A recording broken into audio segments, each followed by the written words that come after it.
Burya mureke tugire urukundo, ibindi byose byiza bizaza bikurikiye urwo rukundo. Uzasanga umuntu ugira urukundo, umuntu rwose wigirira umutima mwiza, ari ibindi byose byiza biza bisanga mu buryo bworoshye. Ibyo mbivuze nyuma yo kumva iyi nkuru, nawe ushaka kuyumva reka nyikugezeho. Njyewe ndi Niyo Daniel, nkuhaye ikaze. Nagusaba kureba handitse subscribe niba uri mushyashya, cyangwa se niba usanzwe ariko utarayikora, reba handitse subscribe ukande no kunzogera kugira ngo tujye tubana. Ikindi kandi nkwibutsa, iyi nkuru niza kukunezeza cyangwa se hari ikiri buze kukwigisha, uze gukora share no ku nshuti yawe kugira ngo nayo ibashe kuyimenya. Tudatinze rero reka twiyumvire inkuru yacu, turaza kugaruka nyuma n'isomo. Igihe kimwe umugabo n'umugore bari mu nzu, barebye hanze, barebeye mu idirishya babona abagabo b'abasaza batatu bicaye hanze.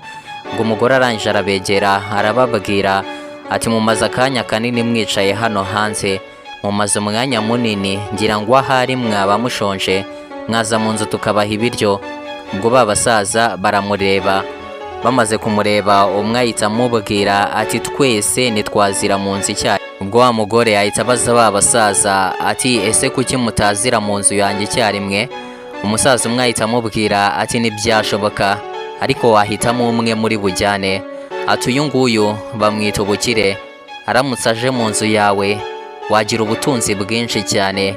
Ati uyu wundi nawe bamwita gutsinda, aramutse aje mu nzu yawe buri kimwe werekejeho amaboko wajya uhirwa muri cyo, wajya unesha muri cyo.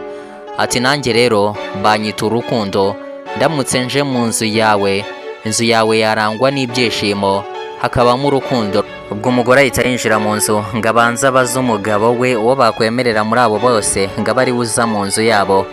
Ubwo umugore amaze kubibwira umugabo, umugabo ahita amubwira ati njye ndumva bukire ari we waza muri iyi nzu. Umugore ati se kubera iki gutsinda atari we waza muri iyi nzu?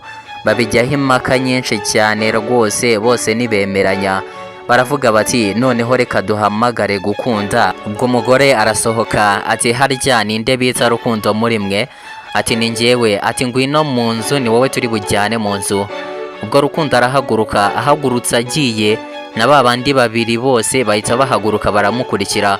Ubwo umugore ahita ababaza ati se ko mwambwiye ko mutari bujyane mu nzu, mwaba mbona mwese mujyanyemo? Ubwo rukundo ahita asubiza ati iyo uhitamo ubukire abandi babiri twari gusigara. Ati nanone iyo uhitamo gutsinda abandi babiri twari gusigara, none uhisemo urukundo. Nyine aho urukundo rugiye ubukire burarukurikira, ndetse yewe no gutsinda kugakurikira urukundo. Isomo twakura muri iyi nkuru, uburyo ibyo dutekereje byose, ibyo tugiye gukora byose, mureke tubanze dutekereze urukundo ari rwo ruza imbere, ibindi byose bizaza ari inyongera. Ahari urukundo ubukire buzahaza bukurikiye urwo rukundo. Ahari urukundo kunesha, gutsinda, guhirwa n'ubuzima bizaza bikurikiye urwo rukundo. Ereka abantu urukundo, ugire umutima woroshye, ibyo wubaka byose byubaka ushingiye ku rukundo, kubera ko nushingira ku rukundo bizafasha abantu. Abo byafashije bazagukunda, abo bagukunze nibo bazahindukira bagukorere bya bindi wowe ufata nk'inzozi, ushiduke byaciyemo utazi n'uburyo byagenze. Birumvikana nugira urukundo uzagira abantu, nugira abantu nibo bazahindukira bubake ibikorwa byawe batume bikomera. Buri gikorwa cyose dukoze tuba dukeneye imbaraga z'abantu, dukenera abantu. Iyo bagikunze rero nta kabuza icyo gikorwa watekereje gitanga umusaruro kandi ufatika, ariko byose bihera ku rukundo. Nakwifuriza kugira urukundo mbere, ubundi ukagira abantu bakwiyumvamo. Njyewe ndi Niyo Daniel, buri munsi dukora post, tunejejwe no kubaha inkuru zibigisha. Kora subscribe ukande no kunzogera kugira ngo tujye tubana. Urakoze cyane, nyemerera tubane muri video ikurikira.